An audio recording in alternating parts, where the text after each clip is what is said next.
Can folks hear me? You guys hear me? Okay, all right, good. Okay, so last time we said to reduce the inrush current, right, which can happen to be pretty high for type 1. What we do is you reduce the voltage seen by the generator. The way to do that is the grid has some voltage here. What we do is we have a bypass switch, then have LCRs back to back.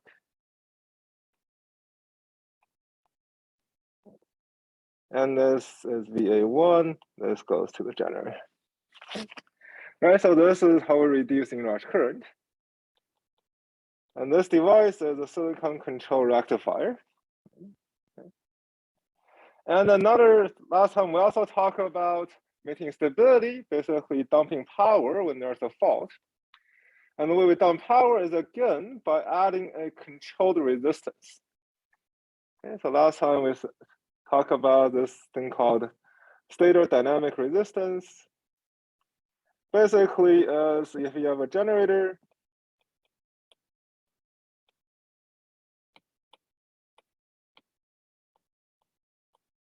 and you connect to the grid, we're going to add a dynamic resistance to the grid. Okay, so if the grid is operating fine, then the bypass switch is closed. If the grid has some problems, we open the switch and then dump power through this resistor. This goes through the grid, right? The last time we've been talking about those two kinds of devices. And these devices are used quite often. They're used very commonly. And again, a lot of development in wind turbine design is really on the power electronic side, on the control side, not on the generator side. So the generators, either induction generators or synchronous generators, are 60 years old.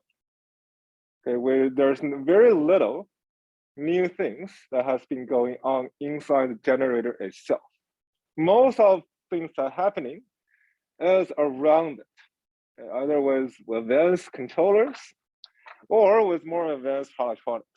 So really goes hand in hand. So think of really the way to think about renewable power, at least from an electrical engineering point of view, is not the generator itself. We don't design the generators. What we do is we design things around it. Right? So that's power electronics in this example. Okay, so we're going to take a review of power electronics because I'm assuming nobody remembers the equations for SCR. So I'm going to do a review and do a quick review, remind you what SCRs are, how they operate, and what are the equations, right? And how they're controlled. Right. So before I go into SCRs, again, the first component we have in our circuit is just a switch. Right? We have an ideal switch that we have in the circuit. So the simplest component we have is this ideal switch. Ideal switch is just if you have a voltage source, this is a switch.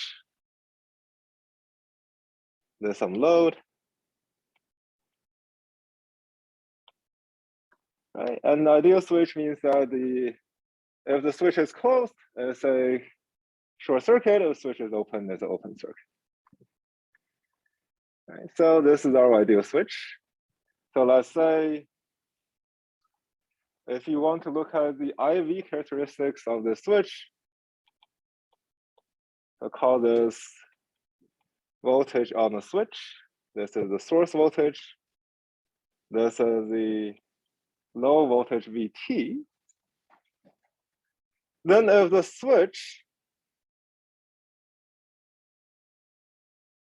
right, so this IV characteristics is basically this line.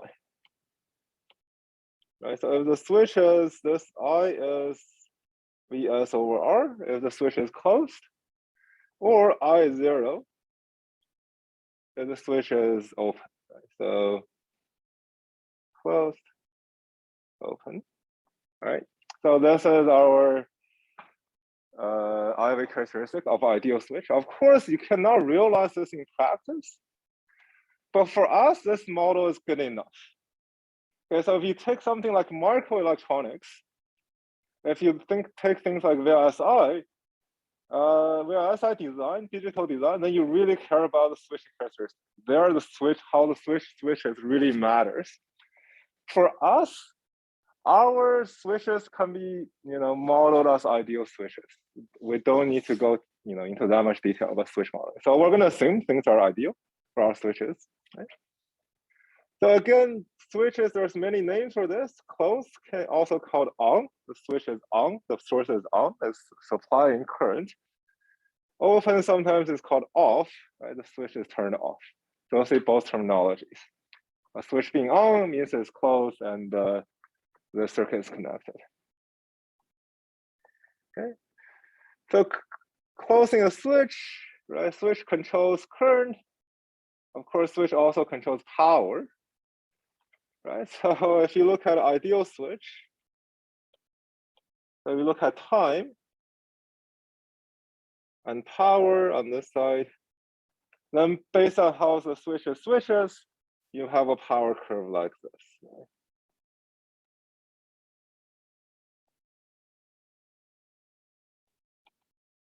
So here is when the switch is on, here when the switch is off, nothing happens.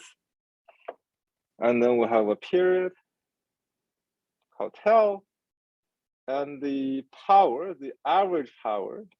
So this is the average power, the amount of time the switch is on, divided by the period, times the total power that can be supplied when the switch is on.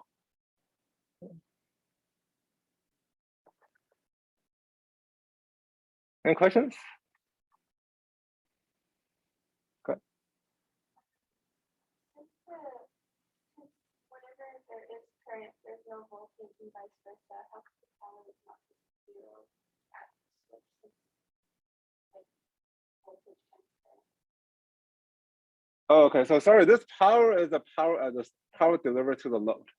This power, yeah. So let me be clear. This power delivered to the load. So this is, I guess, yeah. So this is power supplied to the load. Power supplied to the load. The average, the fraction of time the switch is on multiplied by the total power. Okay. All right. So this is for a DC circuit. This is for a DC converter. Okay. So normally when we go to AC sources, the important thing to remember, the power is the dependent on RMS voltage, right? So not the average voltage anymore. But here for a DC converter, then it's just the average power. Right, any other questions for this? I've got a quick question on the switch. Yeah. Even though we're using an ideal switch, like what type of switch would you use in this situation? Okay, we'll get to that shortly. Yeah, that's a good question. Sure. Yeah, we'll get to the type of switch we use. Sure. Yeah. So still, yeah. Any other questions about the switch? Okay, so we have ideal switch, right? So ideal switch, there's no transients, there's no limitations, it's a switch doesn't break down, all that. But before getting to the actual type of switch, energy is again proportional to power, right? So energy is power times time. Again, is the so the energy delivered to the load is just the amount of the amount of time you're supplying power multiplied by the total energy you can deliver if the switch is always closed. So that's energy. And of course, then this number is the important number. Most times, our equations only depend on this ratio and not the absolute number of T on or tau, right? Anybody remember the name for this ratio, this quantity?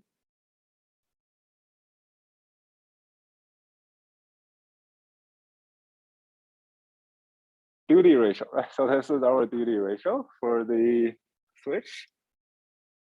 So this is the duty ratio. It's a number between 0 and 1.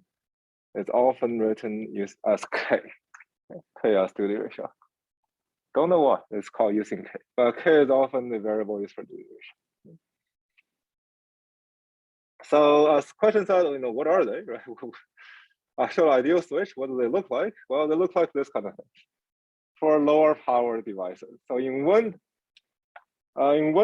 farms, in a wind turbine, they're much larger, but just these kind of things scaled up. Okay, so there are this kind of transistors, switches. They can take a closer look. These are transistors. This is sort of more advanced switches that operate at a pretty high power. Okay, so these are things that's about this big. There's a transistor, so there's 3 terminals to it, and operate at pretty high power. Okay. So what these are is these. So this is in a circuit setting. So what we use is we use bipolar transistors. We do most power switches are still not MOSFET. Okay, so bipolar transistors operates by the following way. You have, so the diagram, the circuit diagram is this. What we have is we have something called a collector. We have something called an emitter. And we have something called a base. So what the base does is the base current controls how much current flows from the collector to the emitter. So there's some current here, and this will control the current draw through the transistor. So the current through the base act like the on-off signal, act like the on-off switch signal. If you apply current to the base, it will, the switch will sort of be turned on. You can pass current. If there's no current through the base, the switch is off. Current will not flow from C to E. Okay, so this is our bipolar transistor. Right, there's this, today you only see this in power transistors anymore. So most of the transistors you have in your computer, in your phone, in whatever is MOSFET. It's voltage controlled transistor. But here it is a current control transistor. Anybody remembers why we don't use MOSFET or why we still use bipolar transistors a lot of time?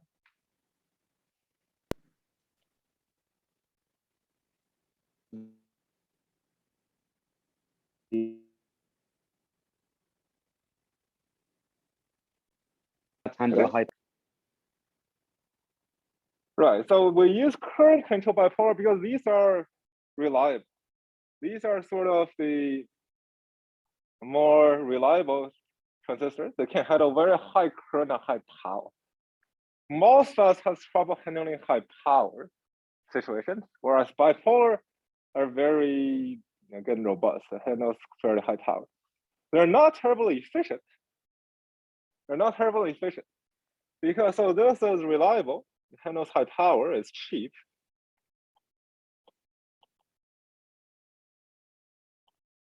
It's relatively cheap. It's high power and not very efficient.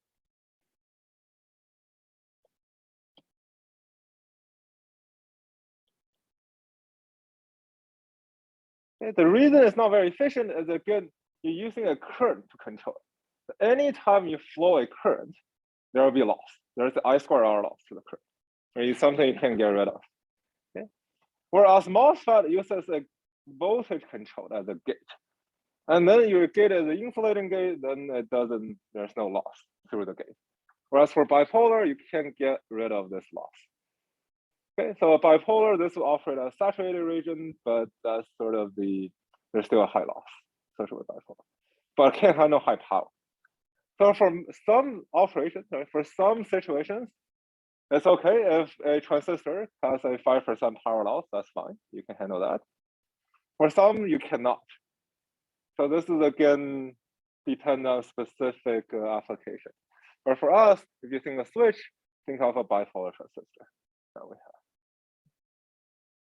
Any questions for the switches?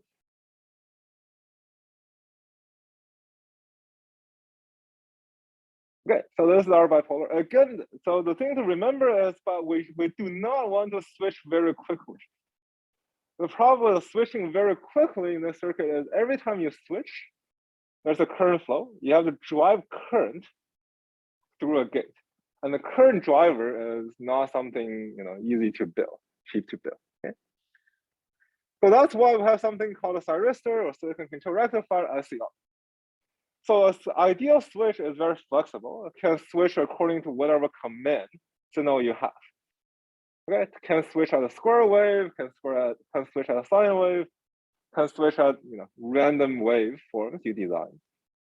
With the drawback that you have to build a pretty sophisticated driver for a switch. You have to build timing circuits that build all those kind of things. So what in power engineering, often you don't need that much control. You just need a little bit of control for switching. Okay, so SCR is a controllable diode. Okay, so that's what all SCR is. So before talking about SCR, think about what does a diode do? So a diode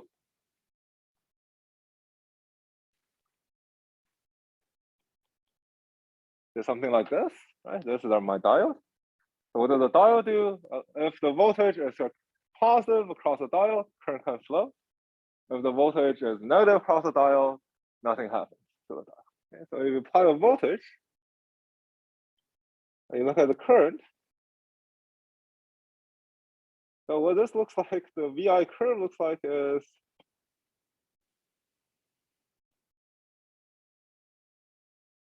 this is I. Then if the voltage is positive, this thing acts like a wire. Okay, so the current, there's no resistance on the diode. We're assuming there's no resistance on the diode. If the voltage is negative, nothing happens, right? So this is the ideal diode, again. So it's a one-way control for power flow. So if you put this into a circuit and put an AC source across it, so this is your source, this is, let's say, VT.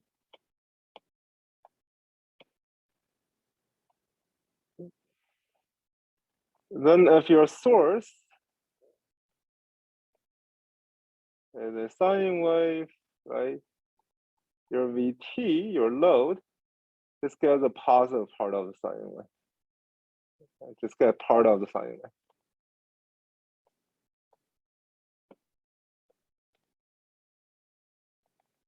It'll be 0 when the voltage is negative, it will be positive when the sine wave passes through. Okay, so this is what a diode does.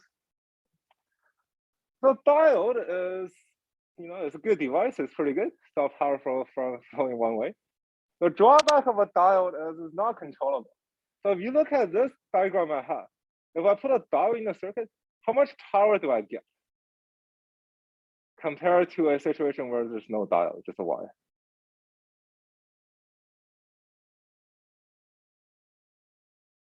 So how much power do I have in the lower diagram compared to the upper diagram? So how much power is here compared to this one? Half, right? This is how you get half the power. You lose half the wave, you get half the power. Okay, so you can think of diode actually as a power control device. Right? I got half the power out of it. Okay, so it does control power. Okay, it does regulate power. The issue with the diode is that only, you get all or nothing. You get half. Okay, so what if I want 50% of power? Right? What if I want, so 50% of half, but what if I want 40% of power, or 60% of power, 80% of power? I want a more flexibility in controlling how much power I get. Okay? So that you cannot do with a diode. But then you don't need a switch because you're just controlling one number. You're just controlling sort of the fraction of power I get. So that's where SCR comes in. SCR is a controllable diode that basically determines when this diode turns on and off. Okay, so that's what all SCR does. Right, so what does SCR do? Well, LCR, so that's why the SCR diagram is very much a diode diagram. Okay, it's a diode with this little sort of thing pointing out at it. And this is called the anode part of the diode, right? This is called the cathode. And this is called the gate. Okay, what the gate does, the gate controls when you turn on this diode, when you turn on the SCR, and when you turn off the SCR. Okay, so if it is, so let's say again, the source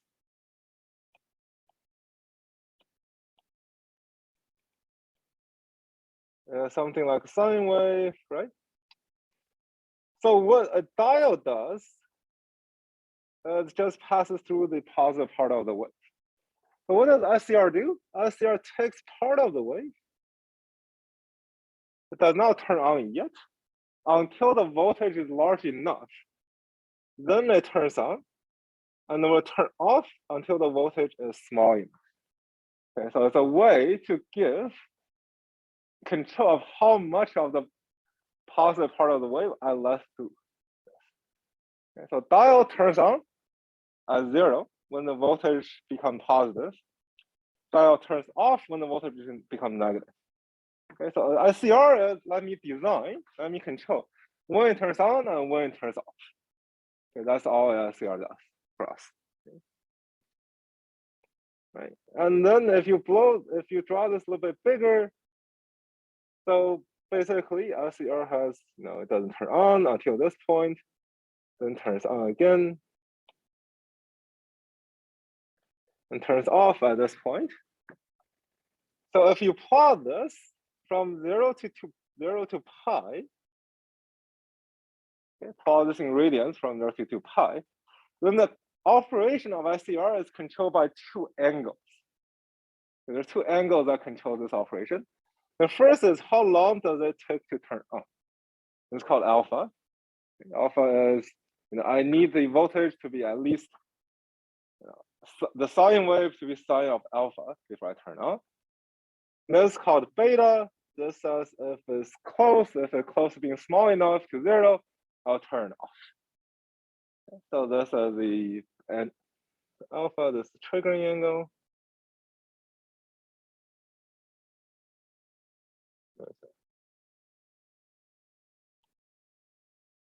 So these are the angles I have in this SCR. Right? So again, it is a dial. You just control when it starts, when it ends for SCR.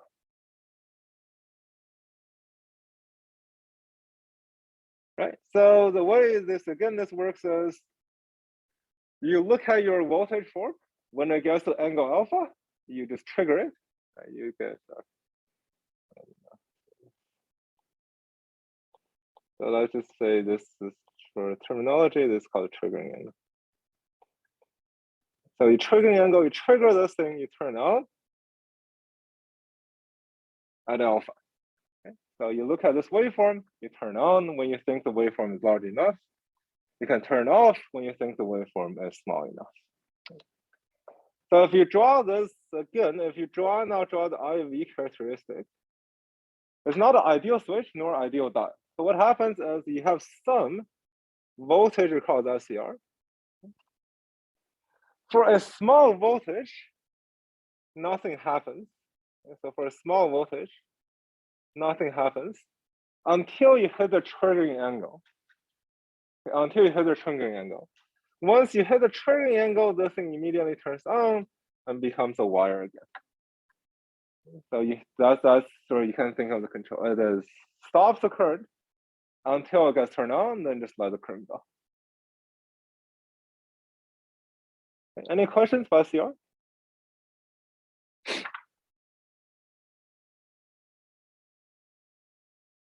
Okay, so you could emulate whatever the SCR is doing, again, using a switch. Okay, you could emulate this using an ideal switch. You can, if you have a switch, you can time, you can turn on and off. And just SCR is an easier device. It's a much cheaper device to make than timing an ideal switch with a source. Okay? So that's why we use SCRs. And that's why, so normally, again, for microelectronics, for ASI, you need a lot more control than just this kind of open and closing angles. Just for power engineering, this is enough. We have AC waves anyways, so controlling when the sine wave gets turned on, when the sine wave turns off, is flexible enough for us. Okay? So that's the SCR we have, and you'll see SCR again and again. Not only in wind power, but all through high power applications. There's a bunch of SCRs. All right, so there's SCR. Then if we look at converters, right? There's 4 types of converters because we have AC and DC power. So you can convert any type to any type. Right? There's AC DC, DC DC, DC AC, AC AC. This is just the mean time conversion. So for now, we will not talk about all 4 types of conversion. We'll get to them when we need them. Now we're focused on 2 of them. We'll first look at AC to DC. Then we'll look at AC to AC. Again, an AC to AC converter for us is actually quite easy to make. Okay, so we'll look at AC to DC converter. But an AC to AC converter is just multiplying, the equations by 2 in some sense. Okay, you flip the sign of the waveform. So we'll look at a AC to DC first. Then we'll look at AC to AC. Okay. And to be specific, if you draw a circuit this way, this is AC to DC because light through half the waveform. Okay. What if you want light through the other half of the waveform? Well,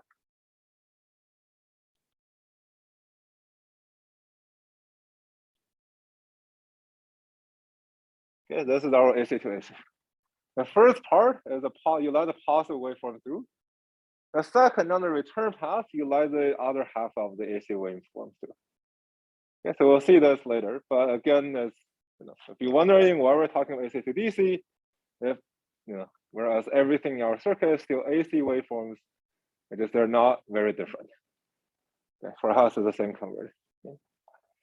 So again, with all these converters, we're going to ignore filtering elements. Okay, we're going to ignore the inductors, the capacitors, the magnetic components used in the converters. All right, so we're not going to worry about that. All the quantity we'll calculate will be sort of this average or RMS quantities. Right, so somebody will design the filtering, but that's outside the scope of this class. Right, so again, so AC to AC, right? So just to say that AC to AC is really, most AC to AC converters are this things now. You build this thing back to back. Okay, so that's why AC to DC and DC to AC are really sort of the core components for us. AC to AC is not a different type of converter. So let's look at AC DC converters first. Okay, and our AC DC, the first converter we'll have is this SCR. So the source will be some sine wave form. We'll put SCR in it, and let's look at what happens. So the current is Vs over R if SCR is closed. Right? If the SCR switch is closed, the current and Vt equals to Vs when SCR is closed. Okay? And this is called a single phase because we're only looking at a single sine wave phase. Half wave because we only allow part of the positive part of the wave through this converter. So we draw the diagrams again.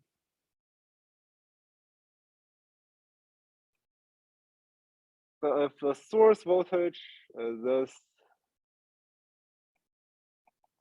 sine wave, then in SCR, what do you see? Well, you see this thing has a, let's say, triggering angle of alpha.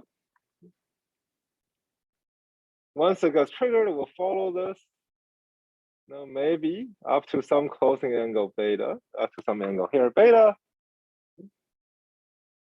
So this is our Vt, the blue line is Vs. Okay. And again, nothing happens when the waveform becomes negative. Okay, so this is L0, L0. Okay, you just pick up a portion of the wave. Any questions? Okay, so Vs relates to Vt, or Vt relates to Vs, again, compute it, right? We just need to integrate this thing out. Okay. So what is the average voltage across the load? Well, the average voltage is you integrate across a 2 pi period from 0 to 2 pi. Vt dt, right? So this is you integrate across a 2 pi period. Well, this thing is only non-zero from alpha to beta. It is zero everywhere else. And when the SCR is on, when the SCR is closed, there's just Vs dt. Right? So this is how we find the average. So if you continue to integrate this thing, so let's assume that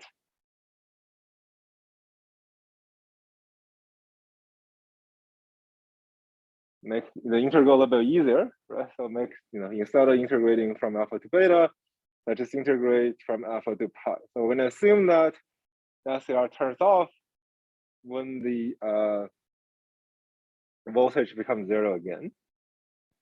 So this is 1 over 2 pi, alpha to pi, sine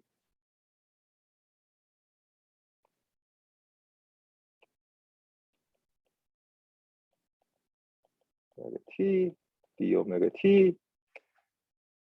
And we get V max over 2 pi, 1 plus cosine alpha. Okay. So the idea is you should not have to do any integrals when you're doing homeworks, or all the integrals are here. We'll do all of them. It's just integration of sine and cosines. But again, important thing to remember here is I can control how much voltage I allow through by controlling a single number alpha. Okay, by controlling a single number alpha, I can control how much voltage goes through. That's why it's an easy controller. It's a very easily controlled device. A single number that relates to everything. So that's all you have to set. Any questions for this average computation?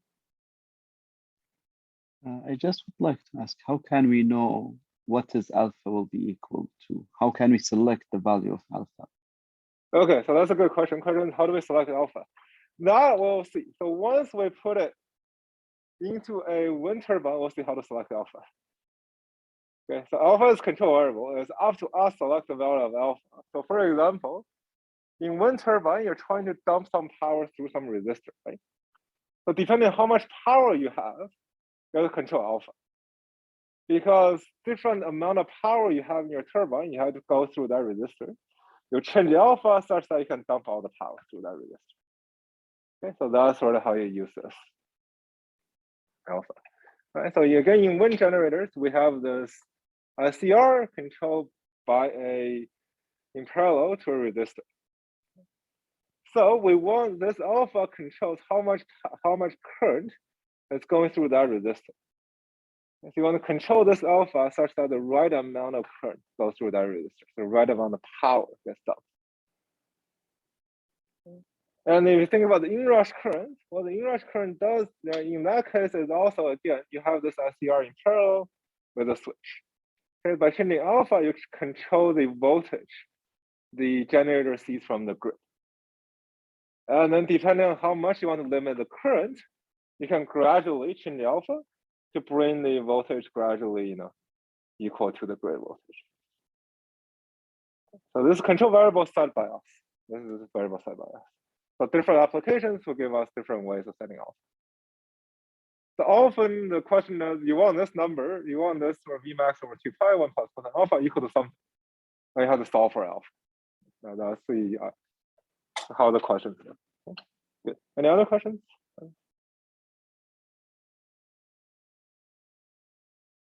Okay, so this is the average voltage, right? So Vmax over 2 pi, 1 plus cosine alpha. So this is what the curve looks like.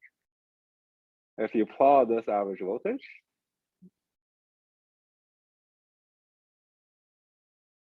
Okay. So of course, when we talk about power, we never talk about the average voltage.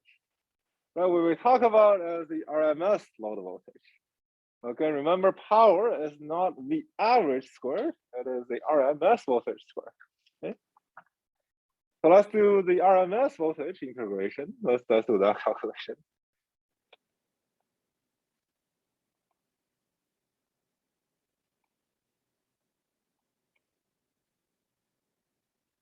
Over pi, again. Okay, so again, the RMS is V squared over right? The square, you square it, then you integrate it, then you take a square root. That's the integral we do. So this integral is not that hard to do. There's a double angle formula you can use, for example, to integrate this. Again, we'll not worry too much about this kind of how to do this integral. And just when you integrate this, we get V max over 2, this whole expression. Okay, you just get this whole expression come out, right? Okay, so this is just our RMS voltage. So again, the good reminder to have is, what is the RMS voltage of the source? Okay, so this is the RMS voltage appearing across a load. What is the RMS voltage across the source?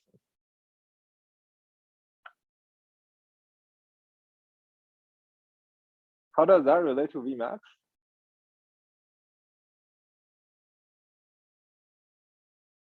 So Vmax here is the amplitude of the sine curve.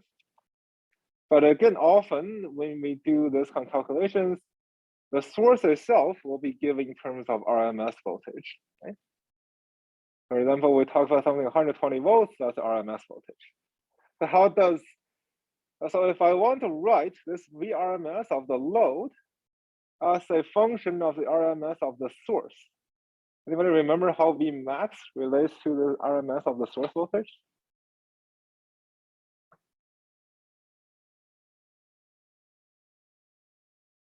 Again, think back to 351. You've done this calculation 100 times. Right, factor of square root 2. So this is Vmax divided by square root of 2.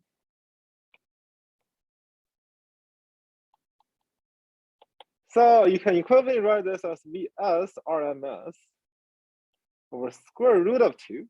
So you divide square root 2 on top and bottom. Alpha pi plus sine alpha over 2 pi. Okay, so these are equivalent equations. Again, pay attention. If you give a question, is a question in Vmax or in the RMS of the source? Okay, so this is where the questions show up. Otherwise, it's straightforward plug into the formula and calculate. Again, this is showing the RMS plot. So power, right? So power. After we compute RMS, well, power is simply VRMS squared over R. So this is IRMS squared times R. You can plug into all those equations and do some 8 pi over R, 2 pi minus alpha plus sine alpha. Okay, so this is just a power equation. Coming straightforward from squaring this. You square this, and you'll get this equation. Okay.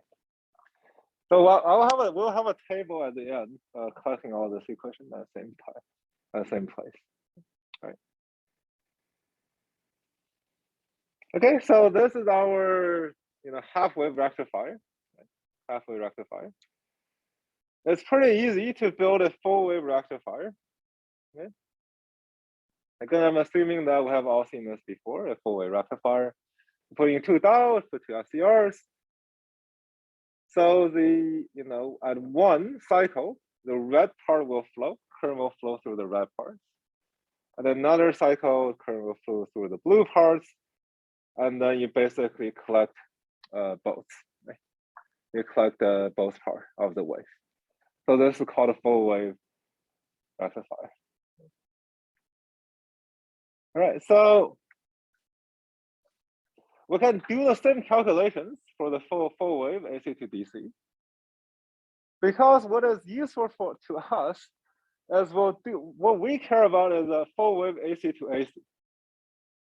But most of the equations there will look very similar to a full wave AC to DC. That will look very similar. Okay? So let's do this equation first. Well, you can compute the average voltage. Again, exact same formula, do the integral. The average comes out to be this. Okay? This is what the average comes out to be.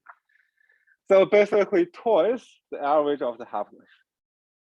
Okay, so this is just 2 times the average of a half-wave rectifier. For the simple reason that you get another half of the wave, which is multiplied by 2. The more interesting thing is, what about VRMS? How should that relate to the half-wave RMS? So you say you did the integral from before, you don't want to do the integration again. So I computed the RMS of the half-wave rectifier. Can I use that directly to compute RMS of the full wave? Any ideas?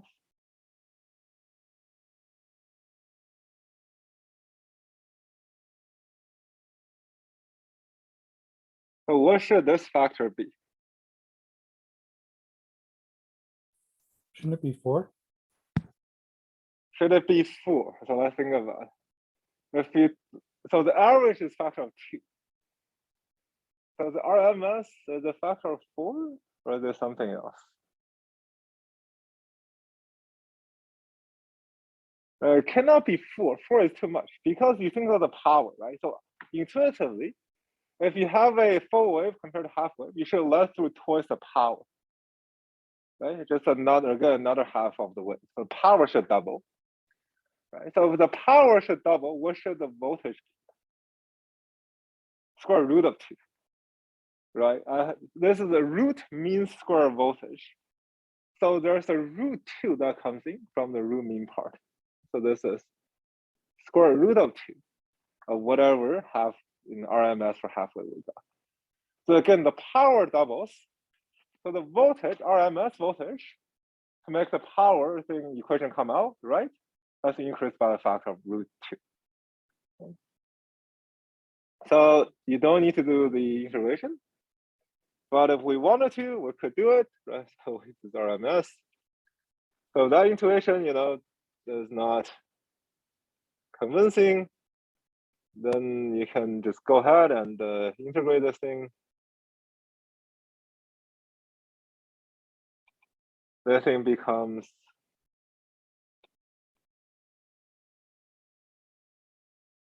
Vmax over square root of 2.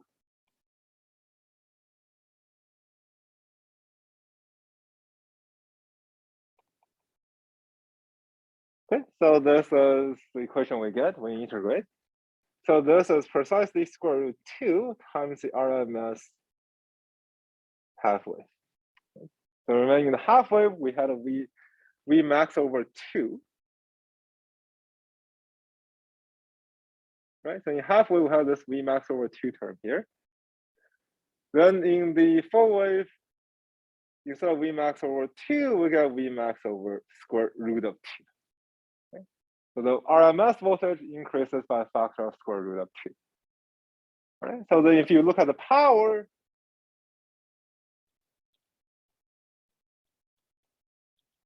this gets doubled compared to the half wave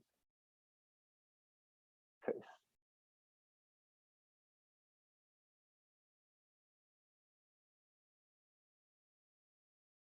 Okay, this gets double, right? Because we double, we have twice the wave, we double the power, the RMS voltage has to go up by square root of 2.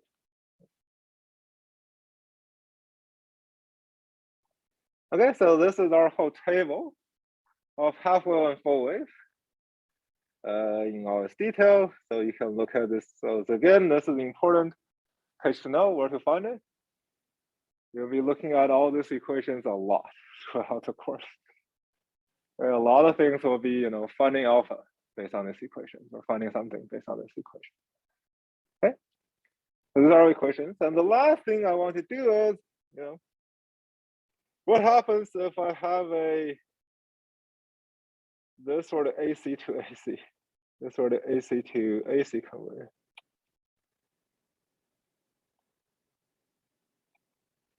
Okay, so this is my AC-AC converter. This is my full wave AC-AC converter. So what does this thing do? This thing looks weird, so what does it do? Okay. So again, if you consider the source voltage,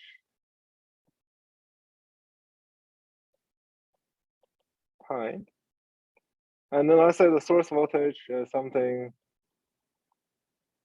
like this. Okay. So then what happens is the SCR on top will be activated for this part, right? For this part of it. And then SCR on the bottom, let's look at the SCR on the bottom. For the SCR on the bottom on the return path, the voltage at the right hand is higher than the voltage at the left hand side. Because the source again is a sine wave. Okay, so the source is negative. Right, so the source is negative. So this is the higher voltage than this thing. So this will be on. So for the bottom part, the voltage will look like this. Okay, this will be the part it triggers. So we'll get this part. Any questions with this circuit? Okay, so this is a controlled AC to AC converter. It's allowing me to control how much power I pass through this circuit.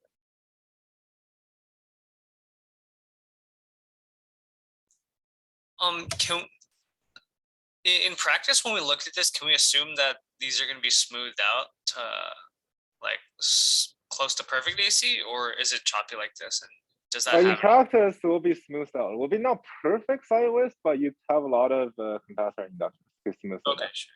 Yeah, it would not be this for sharp edges. It'll be more smooth out than this.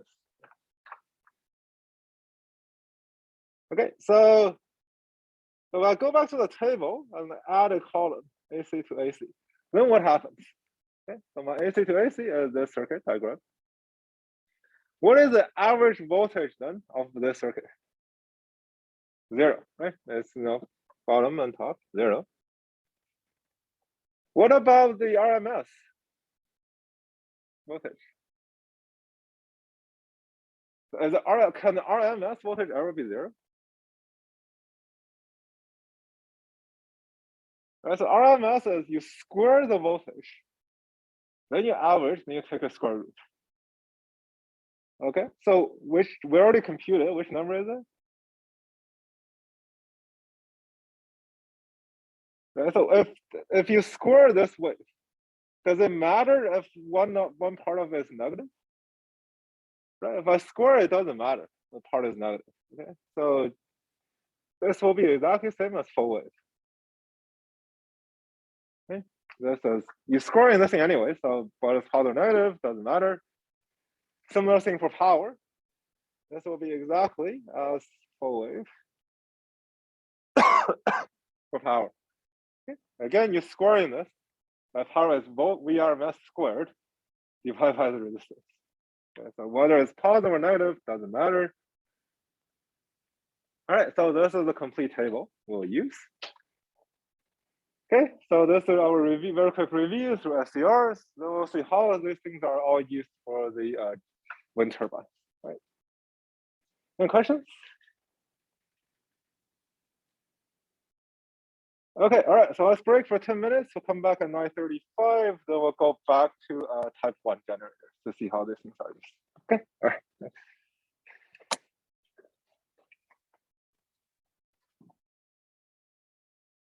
All right, okay, let's get started again. So before going on the class, I just got an email from our chair saying that we're going to go back in person again next Monday.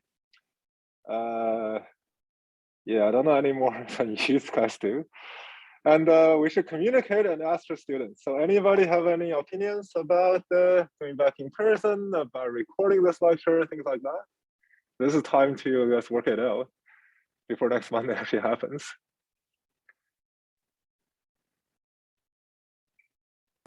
I have something. Yeah, but yeah. I'm coming to you from my home because I think I'm quarantining because of a possible exposure. So what do we like? Still don't know yet, but what do we like? What's going to be the like? I'm assuming that the policy is just going to be read the notes online. Yeah, so that's a question we have to think about, right? So again, so should we record the lecture? That's a question. So far, so because this is on YouTube and YouTube provides pretty detailed statistics about who watches each video, which is very surprising how much they know. And so the amount of people who attend this class in person and online, plus the people who look at the video, does not equal to the total number of students in the class. Okay, it's less than the total number in the class. There must be at least some people who does not watch video, does not watch recording, does not come to either in person or online. Which is fine, but then if you look at the first homework was not great, first homework. And it was surprising because in the past, this was not considered a hard class, sort of, let's say. So that's a bit concerning. So I'm not sure. Right? If I record it, my guess is this 8:30, and not many people will show up if I record it. But then by the statistics and all that, looking at it, if I record it, people may just never watch it. And then by the time the exam rolls around, then at the end of the quarter, we'll have a problem on our hands. So I'm not sure. Anybody have some good ideas about this kind of video recording? Any suggestions?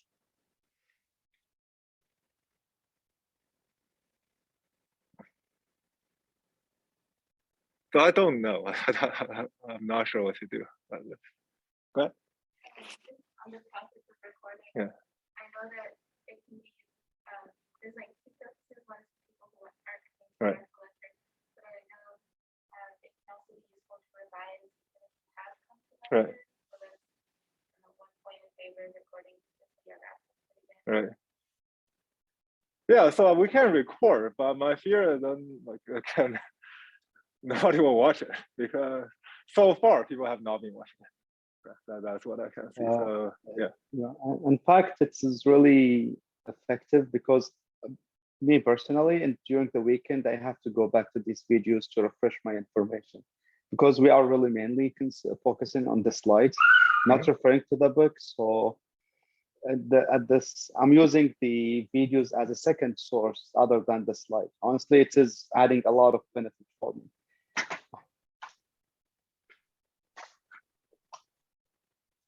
Yeah, okay, so we can record it. Okay, so I think the consensus we should record it, have a record, have a health URL. Okay, so I will record it, but then I won't have I won't share it on Zoom, right? So let's say, if you want to just look at the recording, you can look at the recording. You're quarantined, they should have some access to class, but then I won't offer a Zoom session. So it'll be in person plus whatever is recorded. Does that work for people? For me, it's okay. I'm not sure about that. But yeah. Okay, all right. So yeah, so I'll record while I'm talking, but it will not be yeah. So I won't offer the course synchronously online. So you don't get your questions asked and all that. So some encouragement to come to class if you can. Okay. Yeah. So we'll do it that way. I'll record but not have a broadcast Zoom session. So again, so being good to see, yeah, some people at least sometimes in the class. Okay. All right. So yeah, so I guess before this, as I said, you can take class whatever format you want to.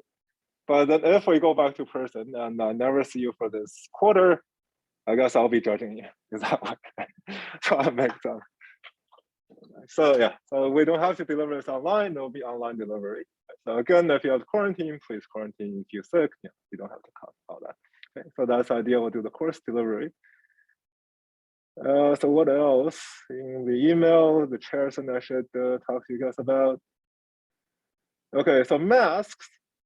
So basically, from the email, I can tell the ECE department will give you, high quality masks if you don't have access to one. If you want one and you don't have access to one, the department will give you one.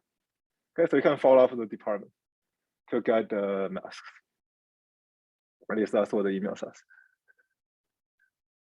So the default will be in person.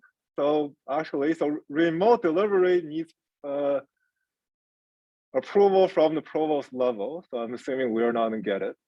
So again, they will be recorded, but the delivery will be in person.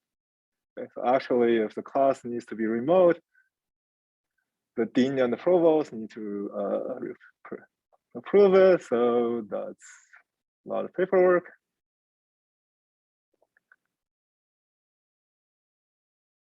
Okay, all right. Okay, yeah, so that's as much as I know from the email. All right, so any other suggestions?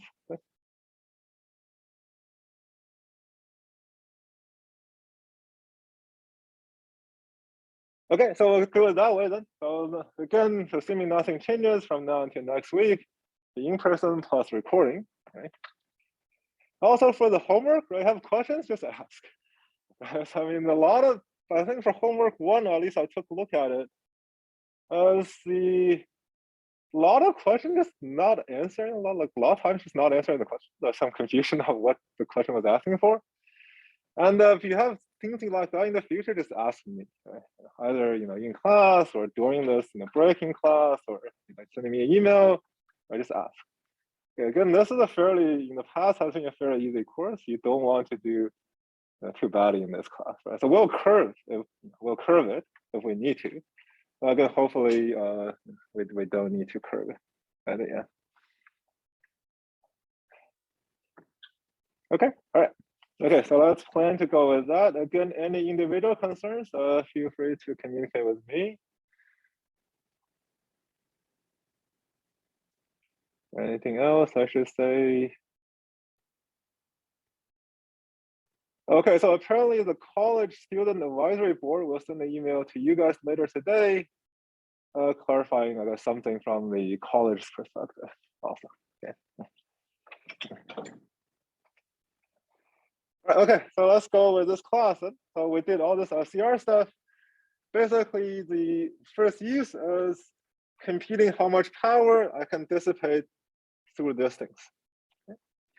So the idea is the most common types of fault we see in the system is a fault on the grid side, or that's a fault we care about, because if the fault happens on the generator, then again the generator stops and there's no control with that. Well, the fault we want to control and want to protect is this fault on the grid side. So most of the time, the fault on the grid side is you have a lightning strike, or a bird or animal gets between the lines, this kind of thing, will create a temporary short on the line. They will create a temporary short here. So basically, it will look like that you're going to ground. It's as if your generator is directly connected to ground.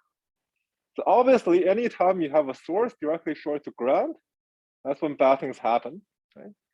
And the idea is let's adding some resistance to dissipate this sort of short. If the fault is for a short amount of time, let's dissipate this, and then so you can survive during the duration of the fault. Okay. So let's do the calculations on this. And what we want to calculate is how much power I actually dissipate through this fault. Okay, how much power do I get out of this? Okay, so this is our stator dynamic resistance side. So our equation, so we want to calculate how much power do I get through this? How much power do I have through here? So let's call this I. This is 3I squared. So I squared R. Okay. This I is I max sine. Okay, so we're gonna mix the AC waveform assumption. We're gonna always make this assumption. This starts to break down a little bit during this kind of situation, because it's may not be balanced three phase, right? All this may not be an AC wave, but this assumption we'll make. So the current, think of the current flowing, there's some AC current flowing through this and going through SCR. So here the SCR we have is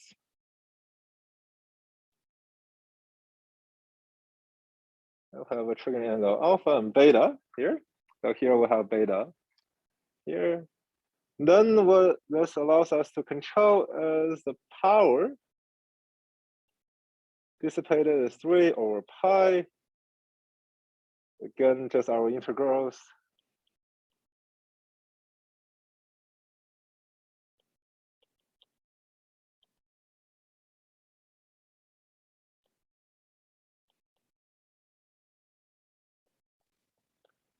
Okay, so this is an interesting integral to look at. Okay, what is this integral actually doing? Right, so let's look at this integral. This is integrating over the region over where the SCR is not up. Okay, so this is our integral. So what? Remember, if you look at this picture, if the SCR is close, this acts like a Y. Okay, this is closed. You have a closed SCR in parallel with a resistance. This resistance doesn't matter. This resistance doesn't matter. If the SCR is open, you have a resistor across this. Okay? So the power is dissipated when the SCR is open. So the SCR is closed from alpha to beta, okay?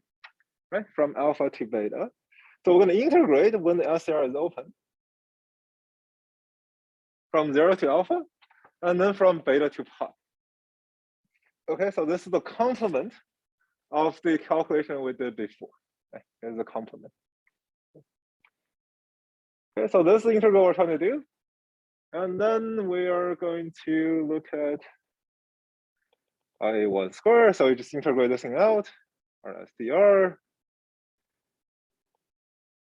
over pi beta minus gamma minus sine 2 alpha over 2 plus sine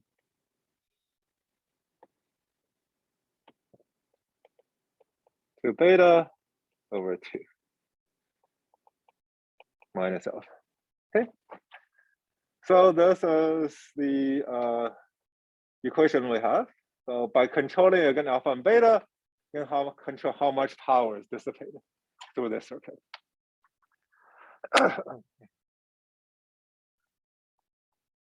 Okay, so these are the dissipation equations.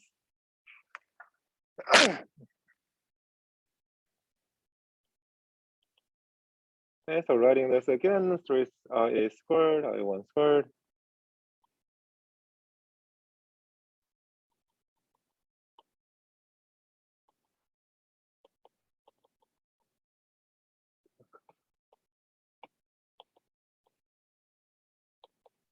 Okay, so this is our SDR. Then it's a bit easier to think of there is a effective resistance in this circuit. Okay, so if you look at this equation, it will almost look like a 3i squared times r, right? With r being something. So this we're going to think of the 3i1 squared times re, because re is called a equivalent resistance. You can control this value of this resistance through, so this is just the leftover part of the equation.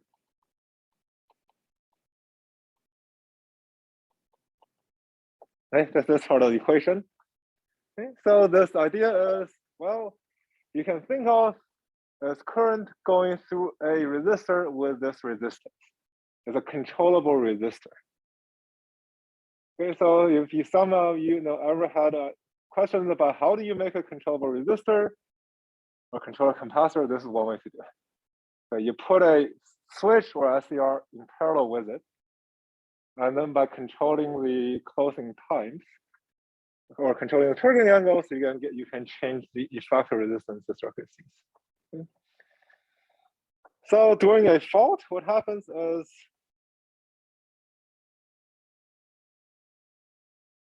during a fault, then IA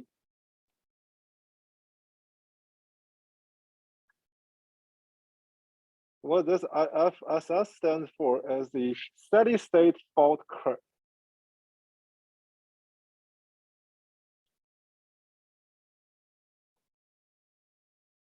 Basically, if a fault happens, you can measure the current that the generator sends out. Again, this current, there is a current, it's because when a fault happens, it's not that the grid suddenly disappears and you disconnect from the grid. A fault happens as the output of the generator looks like a short circuit for ground. Okay, so that's the main common types of fault we have. You very, very rarely have a fault where it's an open circuit fault, and then the rest of the grid just disappears from it. Okay, more likely than not, the fault is a short fault. Okay, it's a shorted fault. Right, so you still have a current. It's not the current is zero. You still have a current. It's just a current that the generator is delivering to ground at this time. Right, so this is steady state to current, and this is the way we compute how much power we can dissipate is through this equation. Any questions for this equation? I have a question, but not specifically about this equation. So the STR is only applicable for the fault condition, right? For yes, three-phase fault. What about if yes. we have a ground fault from phase to ground? Are we going to rely on the NGR that is located in the generator? Okay, that's a good question. Are you talking about face-to-face fault? Phase to this is face-to-face is going to be for, we are going to use STR, right? No, so here is a three-phase to ground fault. Oh, to ground fault. Yeah, this is a three-phase to ground fault, which is a more common type of fault. Oh, yeah. What about so if you have face-to-face only? Yeah, so your question is a good one. What happens if I have a face-to-face fault? So the question is, what happens if, let's say, A phase got shorted to B phase? So this happens, for example, when an animal gets to it and touches two lines, which happens more than you think, actually. And the animal typically survives, actually. So, but it happens, and some animal get there and connect to a phase. That's a harder fault to, that you cannot easily do it with SDR. That requires a more sophisticated control method that we're not going to cover. That requires a different protection. Yeah, that's a good question. Yeah, so that's a good question. Where that's you need a different protection to protect against face-to-face fault. We'll have a different dynamic behavior. Thank you. Yeah. So here, this is mainly a three-phase to ground fault. That you need to get rid of power. Okay, so this is the, any other questions for this fault?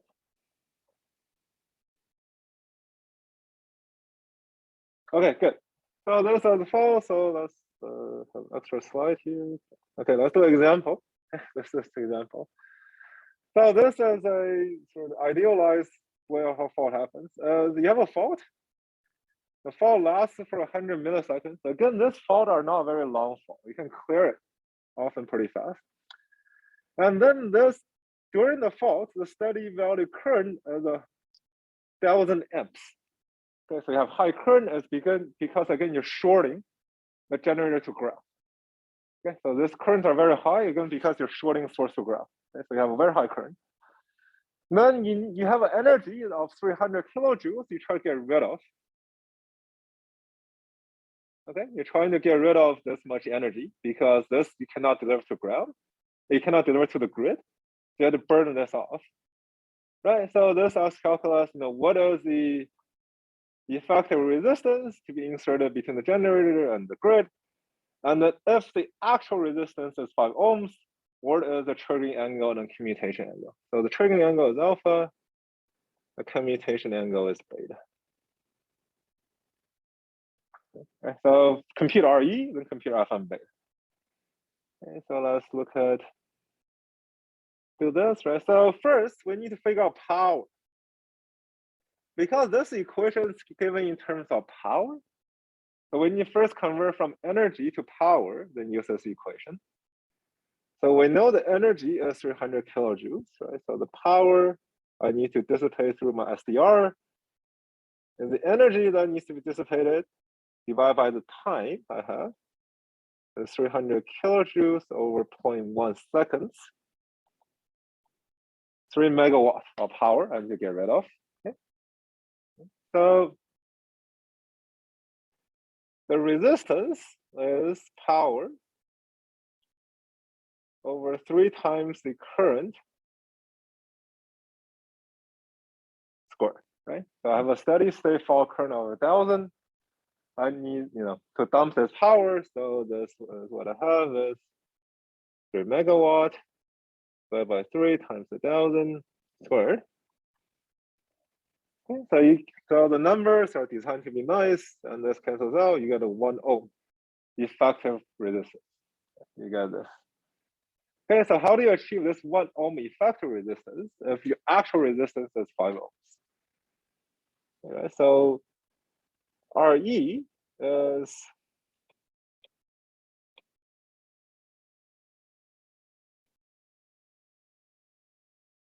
over pi minus gamma.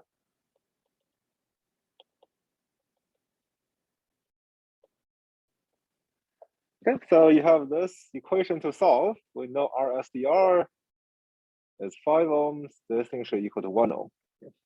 Right. So this is not a linear equation. And there are actually 2 variables in this equation to be solved. There's alpha and beta. So there's multiple solutions to this type of questions.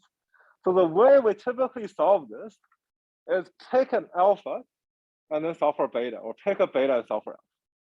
Okay, so here, let's say pick 30 degrees. I just, take a number that we like. Then you plug this in. So remember, gamma is alpha minus beta. You plug this in, you get this equation.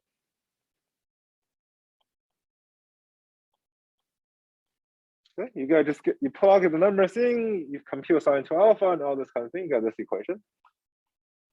So how do you solve this equation? You will now find a closed form solution here. Okay, so don't try and find a closed form solution.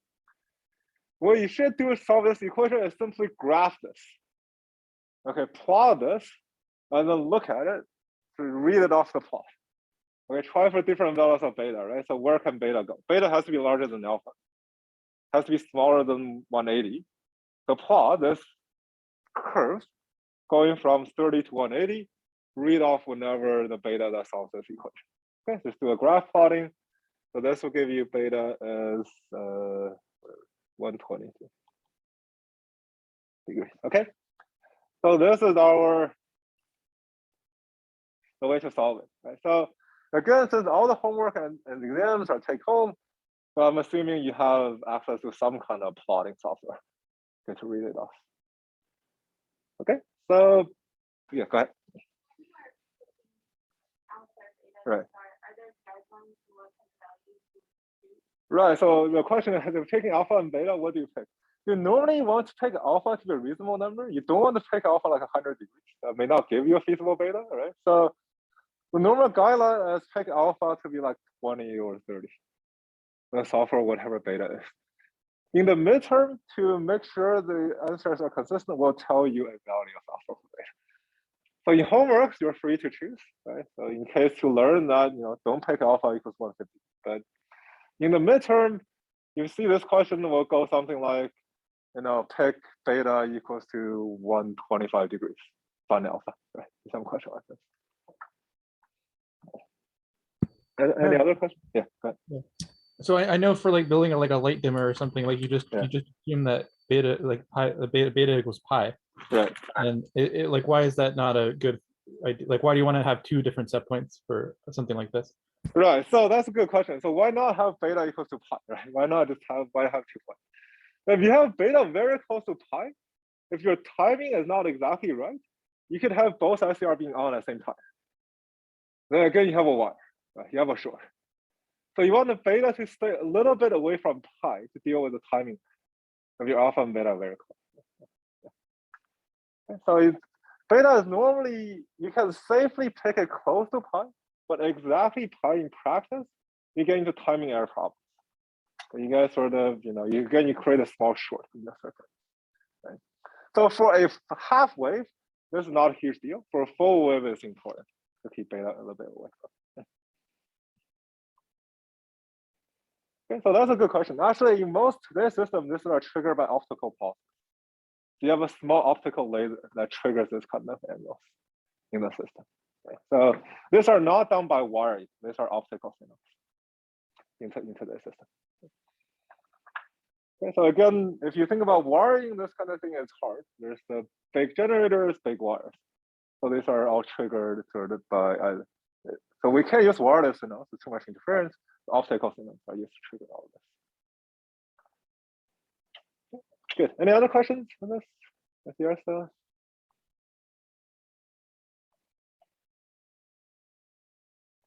okay, so this is sort of type 1, right? This is, we're done with type 1. So what does type 1 do? Again, type 1 is simply a induction machine run backwards as a generator. Okay, so it's not.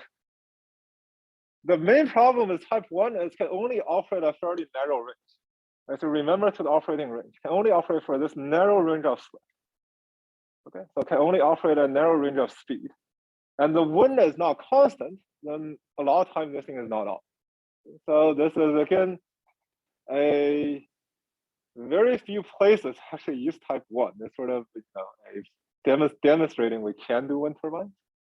So type 2 is a bit more friendly. So let's look at type 2. So we'll get started on type 2.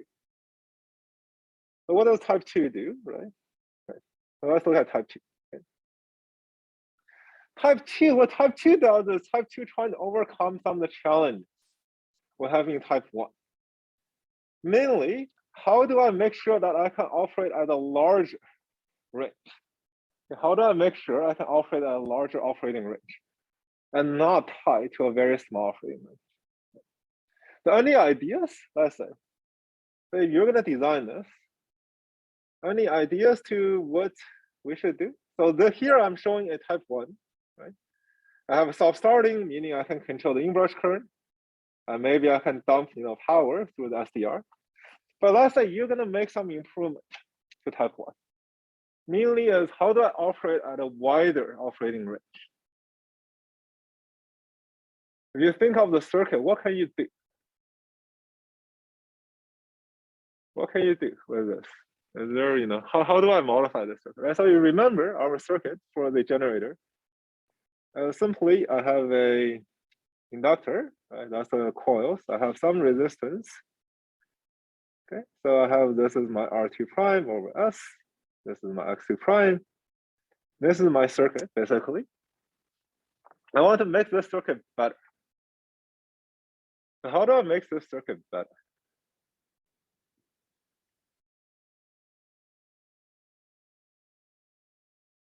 Any idea? So which part of this two can I modify? I'm still using induction machine. So we're not going to change technology. We're going to still use induction machine. Then for induction machine, there's only two things in the rotor itself, right? There is a inductor, that's X2 prime. There is a resistance, that's R2 prime. So which one of these do I change to change the operating characteristics of the machine?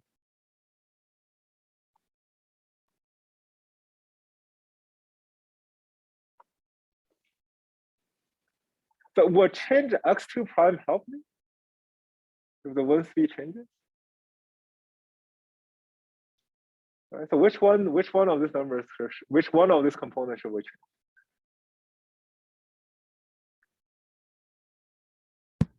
Are change? you, would it be add some compensator to impede it to remove the reactive power?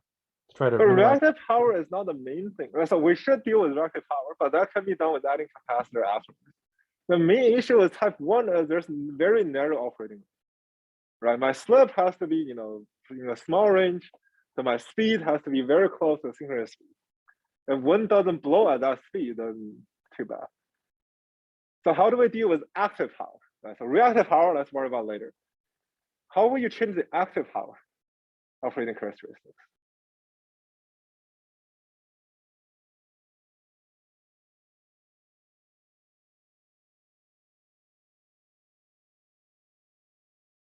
Right? So there are two components here. X2 has nothing to do with active power. That's an inductor component. So the idea is to change this R2 prime number. Okay, so you want to change this R2 prime number to make it look like a different machine. So remember the amount of voltage the machine can generate, right? So here I wrote it as R2 prime over S. Equivalently, you can have this. This is just R2 prime. There's a developed voltage of R2 prime as 1 minus S, right? So developed voltage depends on the value of R2 prime and S. So if my S changes, I can make the voltage constant by changing R2 prime. Okay, so I can, right, so suppose I have a case where S starts to change. And now I still want the voltage to look roughly equal. What can I do? I can change R2 prime to sort of cancel out the impact on changing S. Okay. And then we have our old friend, right? I see her back again. The idea here is let's add a controllable resistance to this thing. Okay, so there is some inherent R2 prime in the rotor itself, in the wiring of the rotor. We cannot reduce that, but we can increase R2 prime by adding resistance to the system. Okay, so what we can do is in the rotor, so I'm going to draw phase A. This is the inductor. What I do is, okay, let me add a resistor to it. Okay, let me just physically add a resistor, attach a resistor to it. This is R, but then I want a controllable resistor, right? I want a controllable resistor because depending on the speed, I want to control how much this resistance is. So what do? Well, you get again this kind of circuit.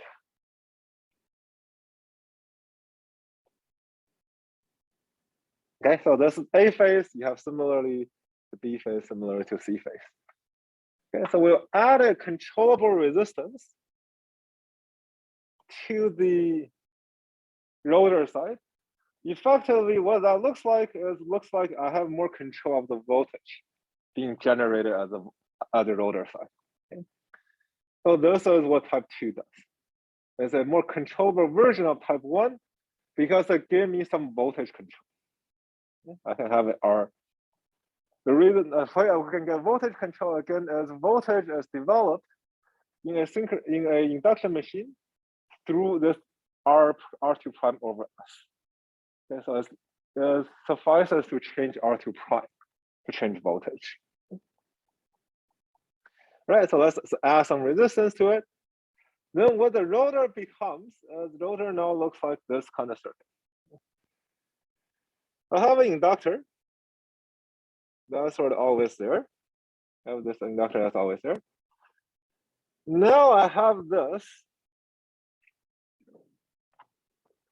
I have this sort of controllable resistance now.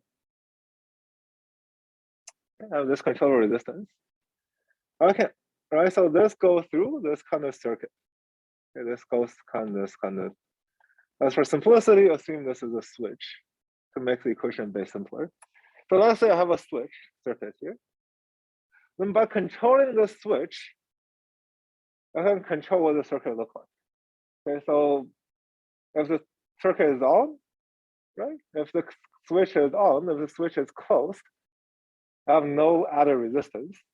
If the switch is open, I have added resistance to the circuit. Okay, so the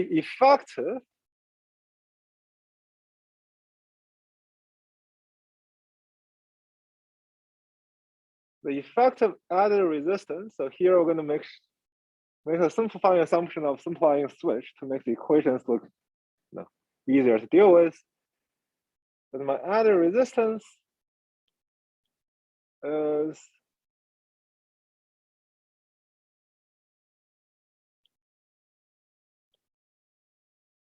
right. So if it's off, I have this resistance. If it's on, it's a wire.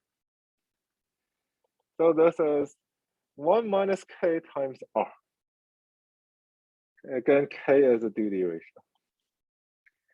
Right. So if I always close the switch, again, I don't have the added resistance. If I always open the switch, I got the full R. I got the entire resistor out of it. Okay. So if I switch, average this over, I got some added resistance to it, and that can help me to control the active power developed in this circuit. Any questions with this setup?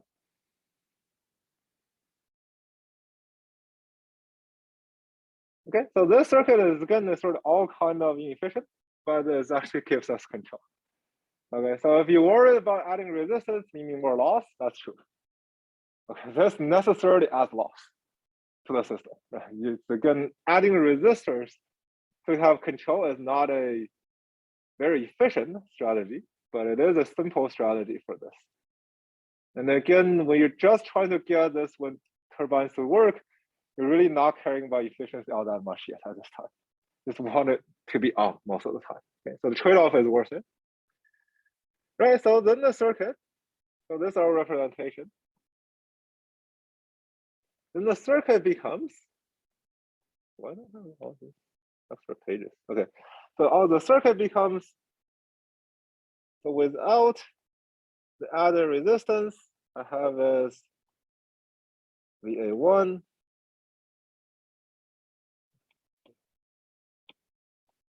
some source R2 X2, and then this developed resistance is R2S 1 minus S. We just have this.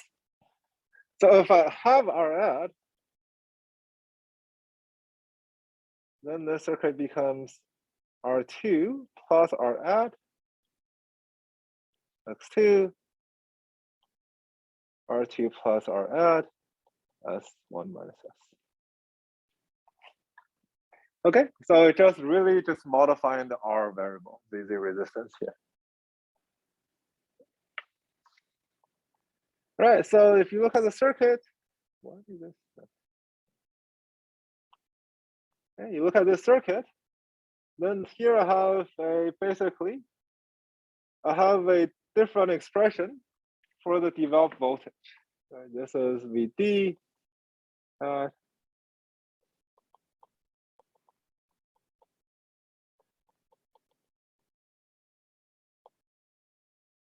S1 minus S. Again, same equation, except wherever you saw R2 prime before, replace R2 prime with R2 prime plus R add. Okay, so it's the exact same equation as before, just replace this one variable. Okay. All right, any questions?